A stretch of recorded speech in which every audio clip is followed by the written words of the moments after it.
Hello, hello, good evening. This is Silas Wilmore. You are listening to, tuning in to, watching the Pathway to Freedom podcast. And I have my brother here, Thomas Spann. Thomas, how you doing? Pretty good. So how about yourself, sir? I am pretty good. Awesomeness. That's my go-to. If I can't think of anything else, I'm just pretty good. pretty Whether good. it's good, whether it's bad, I'm just pretty good. I'm in there. And Hey, so, that's better than not being good at all. hey, you're right. You're right. So I'm grateful and I'm happy to be here and glad to be here again with you this evening. And man, we have such a great episode in store for you all today. So thank you for joining us here at Metro Fellowship. And Thomas, so I have a quick statistics before we get into what we're talking about. It's going to set up what we're going to be talking about tonight. And it's over the weekend. I think some people will find this interesting. It kind of puts a light on where we're getting back to as a whole, at least for a country here. And that is that over the holiday weekend, this past weekend, there was a lot of traveling going on. I'm going to give you a 2019 statistic, and that is that the TSA saw 2.6 million air passengers on Friday of the weekend of Memorial Day. This was in 2019, and 2.5 million that Monday. Okay, so 2021, coming out of the pandemic shutdown and everything, this past Memorial Day weekend, TSA saw 1.9 million people pass through on Friday, and 1.9 people on that Monday. That's with a limit to capacity and a lot of other people not wanting to get out as well. So why do I say that? That shows me that for some bit of a way we see things or getting back to what we saw as normal. We see people coming out of the shutdown, and it's on. You know, it's life as usual. I mean, So they say. So they say, exactly. That's the $1 million statement right there. So they say. So we wanted to take this opportunity to kind of put in a spiritual approach to what everybody can now see as coming out of a dry place, or coming out of a place where it looked like there were so many uncertainties, a place where it looked like where they had to sit and be amongst themselves as a family, or even sit and be shut down with yourself. A lot of self-reflection time at this time. A lot of time where if you were a business owner, you had all types of doubts because you didn't know where the next dime was coming from. And as a family, you didn't know how you were going to protect your family. And as even a single person, you couldn't go out on any dates. and Zoom wasn't working. So, because I need to see you face to face. So what I'm saying is that everybody, even the unspiritual and unchurched, can see that, okay, the entire nation is coming out of a desert, a dry place, a place where they were sitting Wilderness. there, you know, and coming out. And so we're going to take a spiritual look at that and take it and shine some light on it and see if we can attach that with an even better perspective of what it looks like to be in the wilderness spiritually and coming out of the wilderness spiritually. We'll talk all about it. You know, one of the things that I did notice, you know, looking at your statistics and hearing that, is that it sort of reminds me of, you know, like you said, when the Israelites were coming out of Egypt and all the groaning, and they were coming out from such a bad place. But then, even though it could have been a time of, you know, self-reflection, a time of getting closer to the Lord, because he was doing miraculous and wondrous things. And they were, you know, praising and worshiping, but there was still so much groaning. It just reminds me of the things that I heard that were happening during this time. You know, during the lockdown, crime sort of went up, skyrocketed. And you have to figure, like, wow, how could that happen? Like you said, people were struggling, a lot of anxiety, a lot of depression. Suicide rates went up. And now that we're trying to get back to this normalcy, sort of like how the Israelites were coming out, and they you saw God do, wondrous things during this time. At least I did, and I'm pretty sure you did too. We've talked about some of the things. There still was, a lot of groaning and grumbling from the Israelites, and the amount of violence and how people are acting now, even though we're trying to get back to this normalcy, or as we're coming out of this place, is reminiscent of that. There's a lot of joy, of course, of trying to get back to that normal place, but there's still a lot of grumbling and groaning.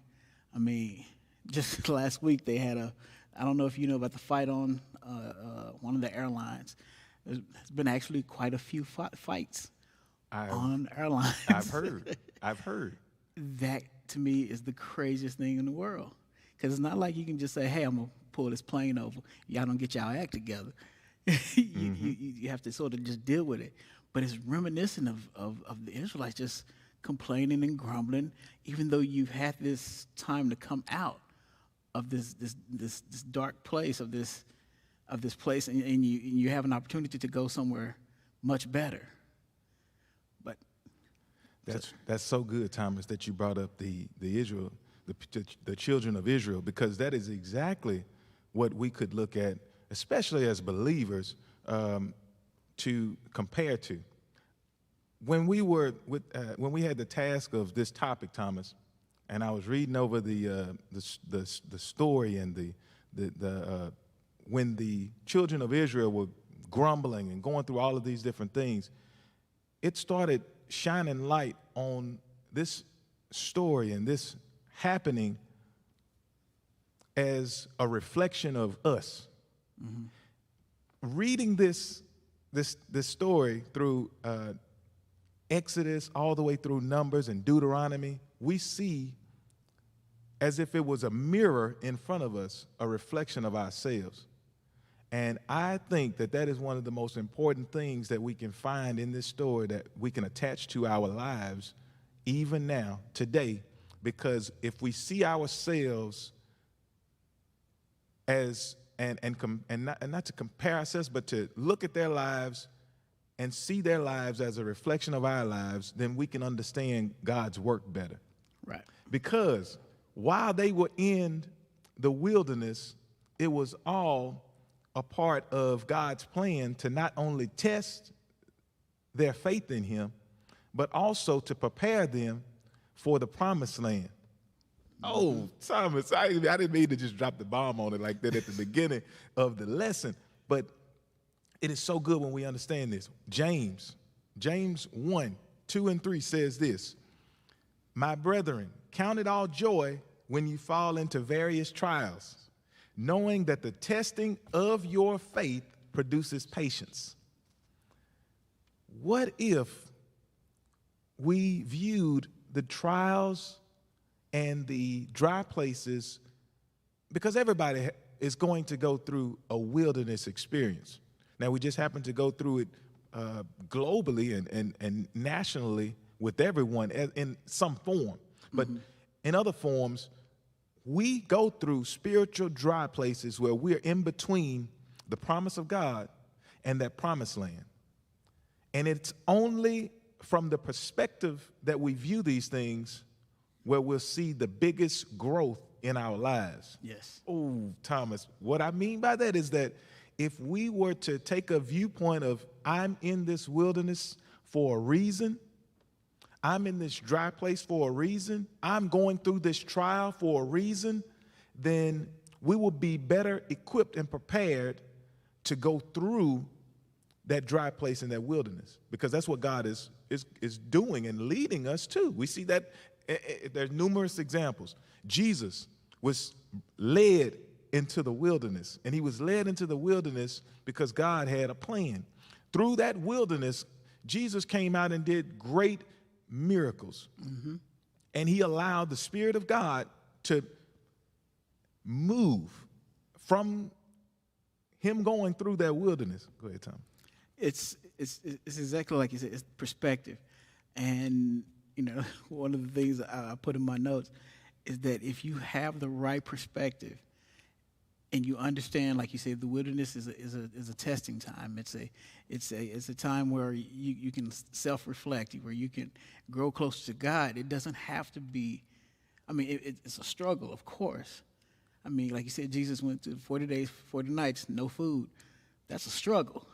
It wasn't easy, but he had to understand there was the promise, and then there was the promised land.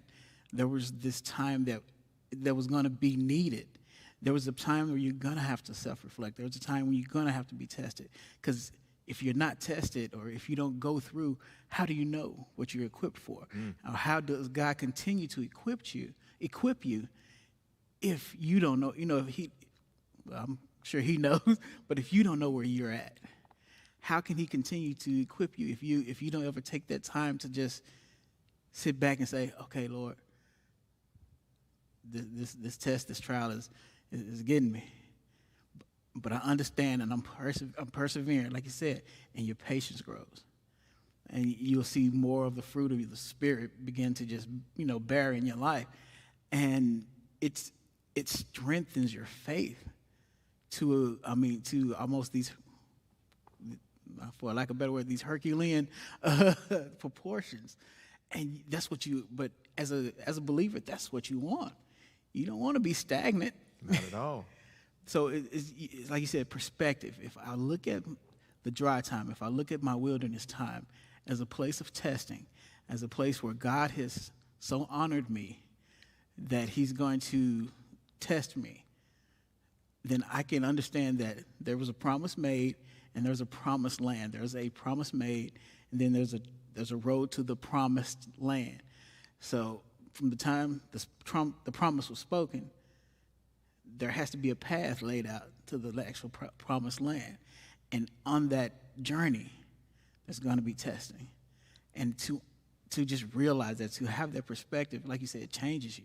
It changes everything about it. Now, if you have the perspective of that this wilderness is going to beat you down, it's going to be hard, and you have the perspective that I'm not, oh, God, I can't see the other side.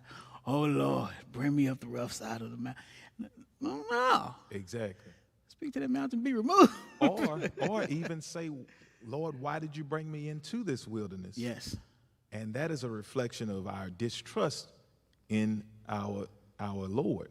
Mm-hmm. When we grumble and when we complain, like I said, looking in that mirror, the children of Israel, they grumbled and they complained because they lost the view of God, of trusting God to deliver them to the promised land.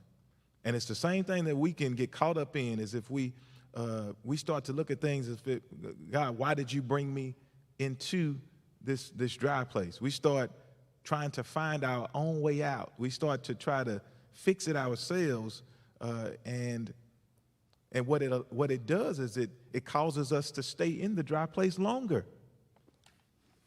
Thomas, okay, Thomas. John 15:2. It says that the goal of every disciple is to bear much fruit. And in order for us to bear much fruit, if we bear none, the vine dresser will remove us. If we bear some, he will prune us. Either way, if we're bearing fruit or not bearing fruit, we're going to be touched by God in a way that is going to cut off things that don't belong. But the primary goal and purpose of it is for us to grow and to produce much fruit. If we know this, then it causes us to draw nearer to God and to be victorious of this hardship. Yes. Victorious over this trial. It will bring us through stronger. And so, we have to just continue to drill that into the heads of the believers to know, just like the children of Israel were reminded constantly by God's great works in the miracles and the signs and his prophets, that he was a God that answered their prayer and was there. But they were looking to the wrong things and blaming God for the things that he was actually pruning us. It's I guess in another way, it's like if we were to complain about the pruning, like let's say we're a stem and we're going to bud this beautiful rose, but we're complaining about God putting his snips or sneers, or I don't know what they call it in garden land or whatever. Garden land. I'm sorry, I lost the official word for that. I'm sorry, and some of the pastor does that, so he gonna get on us about that. But it would be the same as if I was to complain about the pruning process of complaining about what God just snipped off in order for me to bear much fruit and to produce. So it's the same thing when we look at it. When we look at it like that, we hold on to the promise. Then we'll get a lot of. We won't focus so much on the pruning process. When we look at Scripture, and when we look at Old and New Testament, we can look at how the Israelites responded to Moses going up the mountain. When Moses went up the mountain, when we got in this lockdown, people, stopped going to church. Sort of like the Israelites, they just started wilding out. Mm-hmm. They just started. But there were those, of course, who held fast because they understood what was going on. They understood what was happening. Now, Abram did make some stupid decisions, but when we look at how it's done right, we look at Jesus when he went into the wilderness.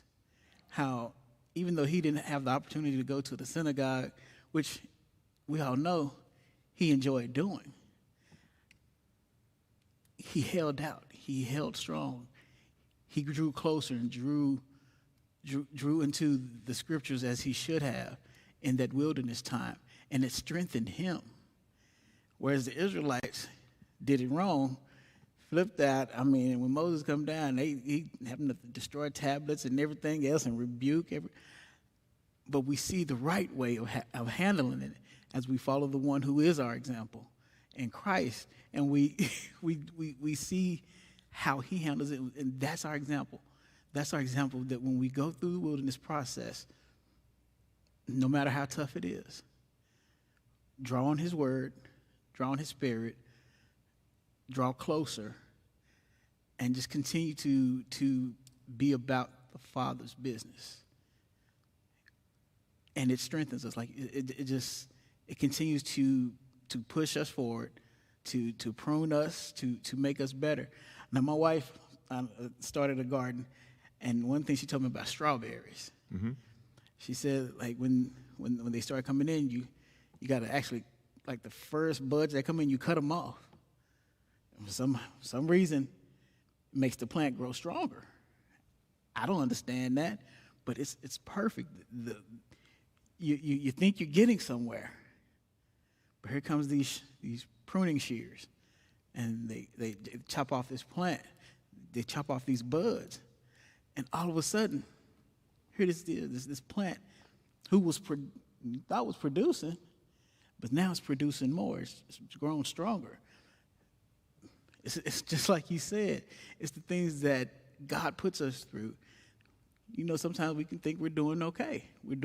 But in that testing, in that time when we're getting pruned, he cuts some of those things off, and we find that we're stronger for it. That's good, Thomas. Another thing that I want to even just add to that is that a lot of times the wilderness, this dry place, this stale place, can look like it's the opposite of fruitfulness. But yet we see that this dry place, this wilderness is vital in our spiritual life. Mm-hmm. It's important in our spiritual walk that we go through the wilderness. I don't know why. I know it's according to God's purpose and his plan. We know that these things build us in our faith. We have to we take tests in school. We have to take tests in order for our faith to be tried and to be pruned, as we've been talking about. So other leaders throughout the scriptures, we see examples of great leaders being tested this way. great leaders being led out into the wilderness. We see it with John the Baptist. We see it with Jesus, Moses, through Midian. And I'm talking about pre-Exodus Moses. Moses ran off into the wilderness when he killed the Egyptian. When he killed the Egyptian, he ran off into the wilderness and had to come back. He was in the desert, the dry place, still resembling this dry place. And he was there a long time. And David in Psalm 63, Elijah. Now, I'm going to talk a little bit more about Elijah. That's in 1 Kings 17, because Elijah has a there's a great perspective on Elijah and his wilderness experience. And Abraham was in the wilderness. So we, in the entire nation of Israel. So we see great leaders and the entire nation of Israel in the wilderness, in the dry places. So what is it of these dry places? I'm telling you, it is something that God has planned to test us, to train us, and to prepare us for the move of his Holy Spirit. And okay, Thomas, now we're going to start breaking it on down, getting down even deeper. Watch this, Thomas. We've been talking about the children of Israel. In Numbers 13, the children of Israel were at the place, they had gone through all of the different things that they've gone through to get up to the point where they were right outside of the promised land. And they sent spies.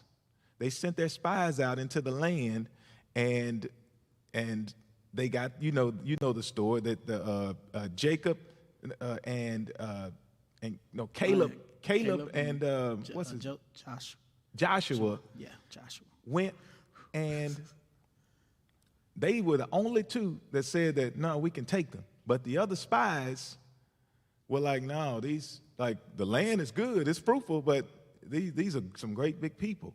And so that's when we see God telling them that, look, for every day they were out in the promised land, spying the land for 40 days. And for every day that they were in the land, they would spend a year wandering in the wilderness. And this was their punishment. And Aaron even prayed, and their sins were forgiven, but they could not experience the promised land because of their disbelief in God.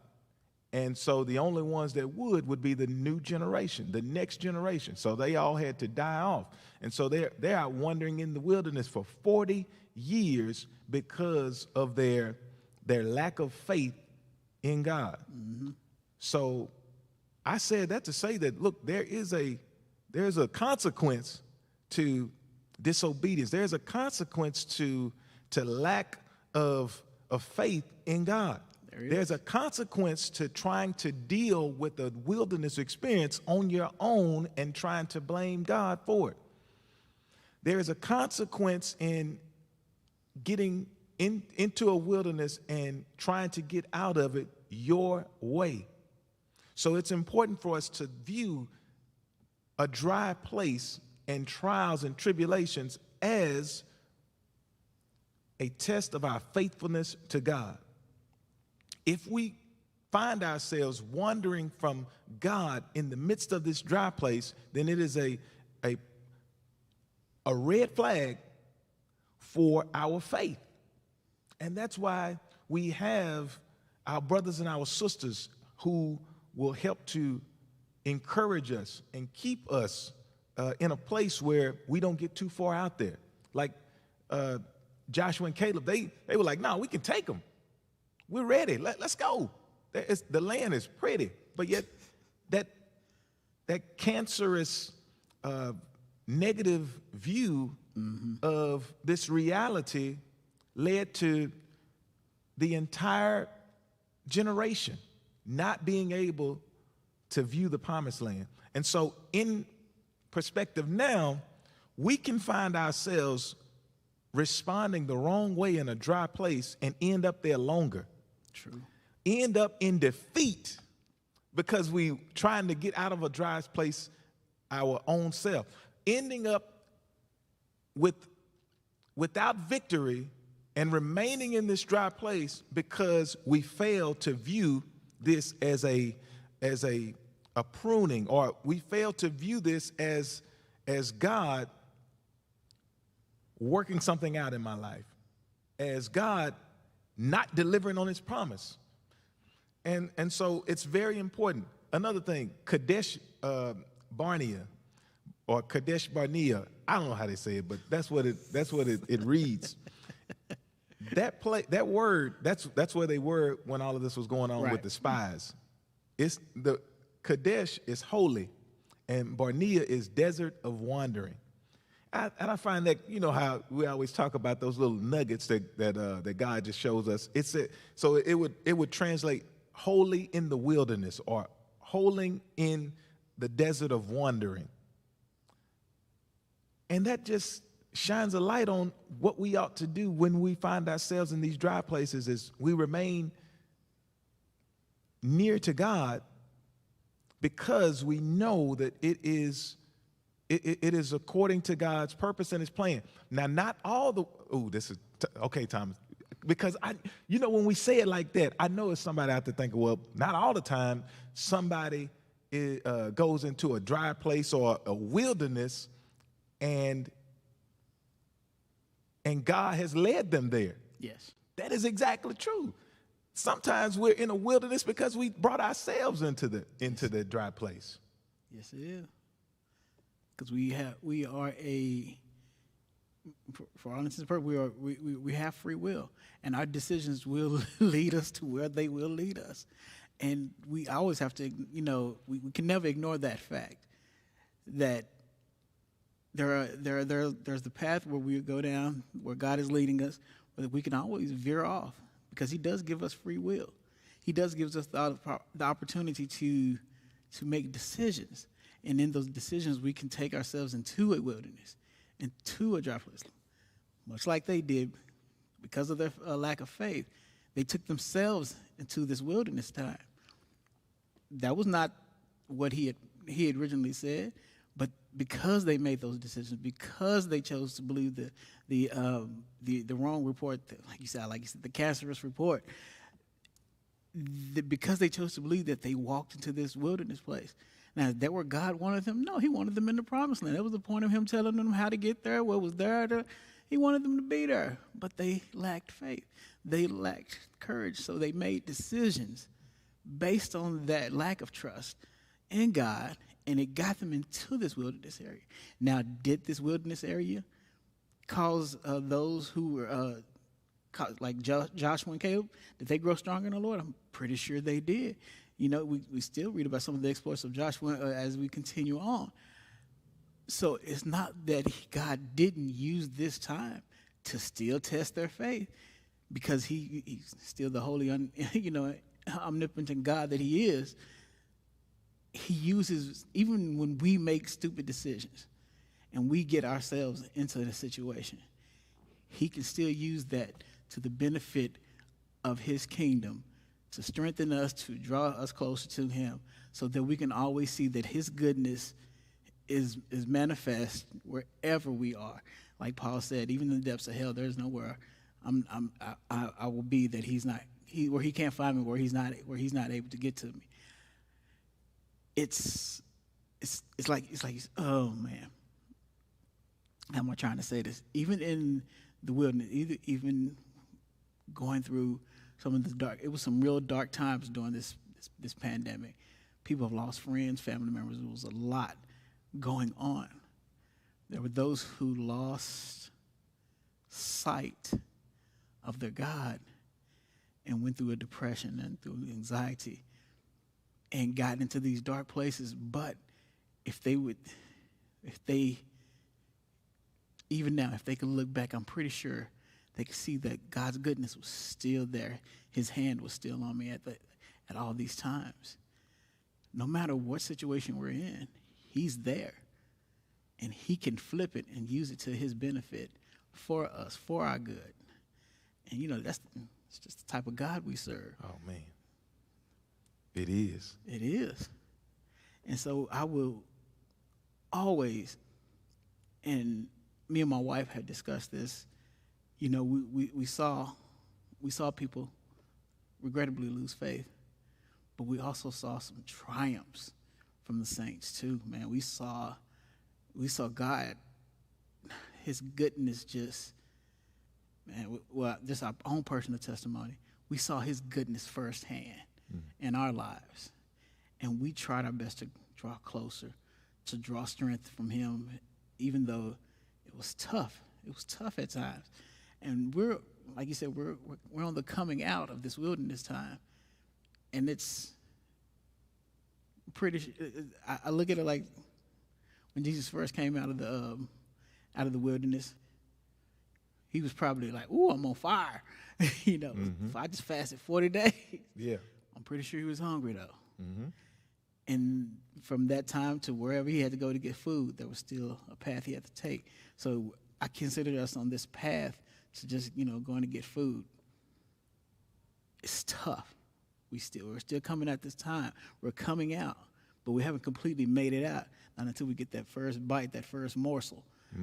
So you're still in the time, and even in that, God's goodness is still there. It's still manifesting itself in everything that he's doing. I'm pretty sure Christ never lost focus of what he had just went through, but he kept sight of what he was going to.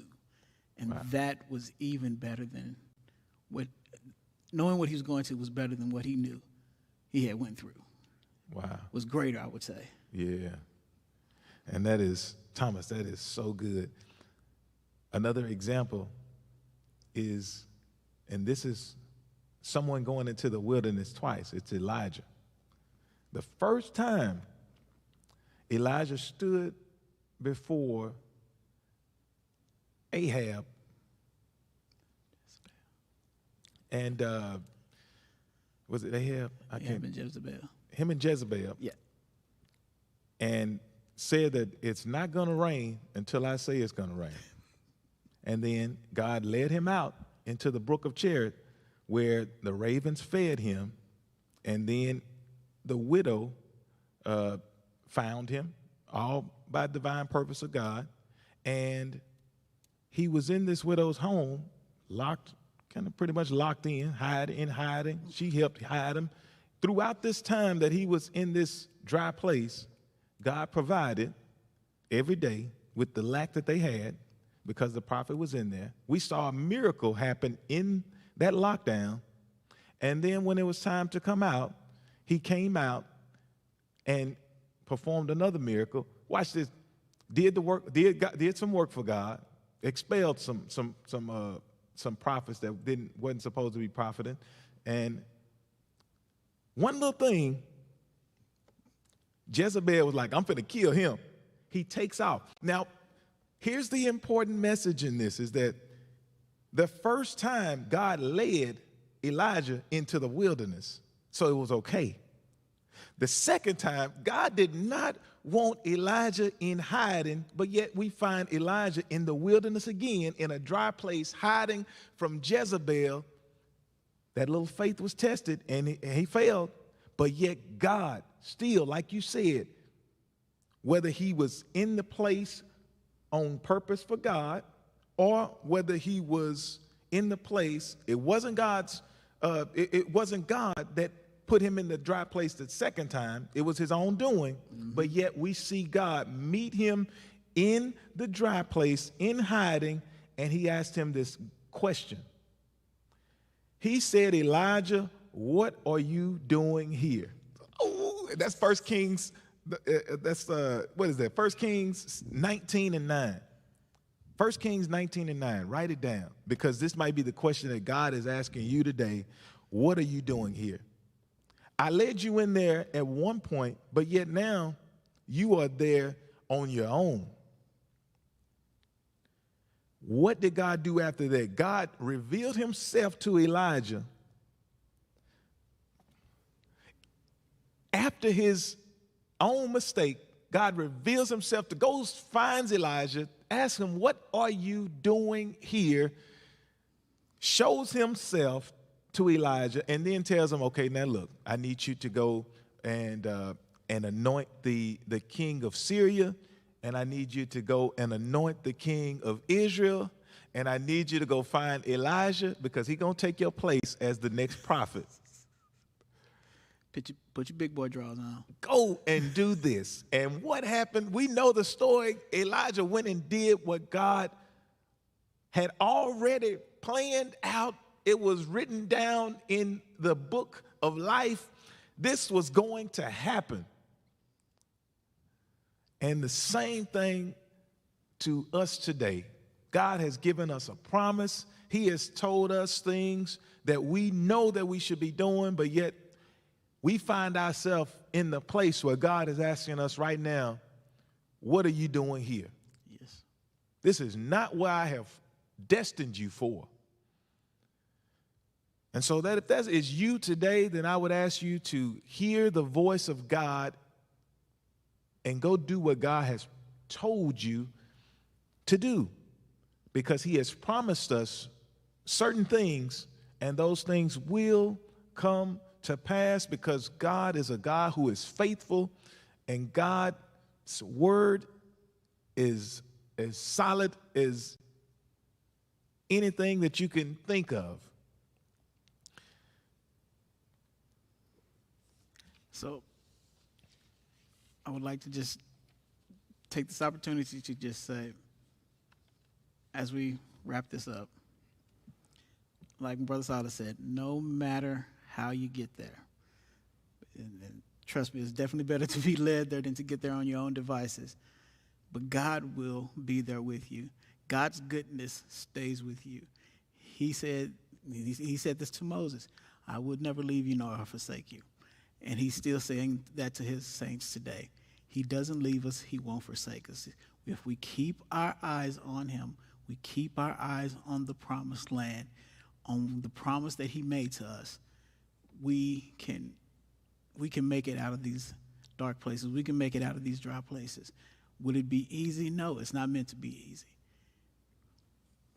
But he does offer us a way out.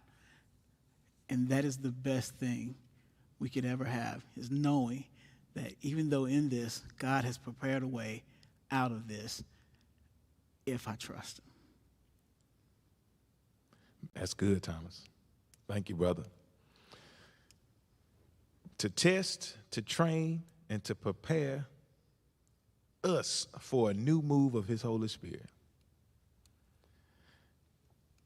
Thank you guys for joining us today. I told y'all it was going to be a good one. Oh, yeah. Like always, thank you, Brother Thomas, for bringing it today. Thank you, Silas. And, go ahead. No, just saying thank you. And also, if you would like to give, we encourage you to give. You can give online. You can text Metro at 45777. That is Metro at 45777. And also, we're still praying for you. And we have people who pray every day. We meet several times throughout the week, whether it be Zoom or whether it be online over the phone. If you need prayer, then you can text us at 22383. Once again, that is 22383. Thank you for joining in with us tonight. God bless you. Have a great evening. We'll talk to you soon. Peace.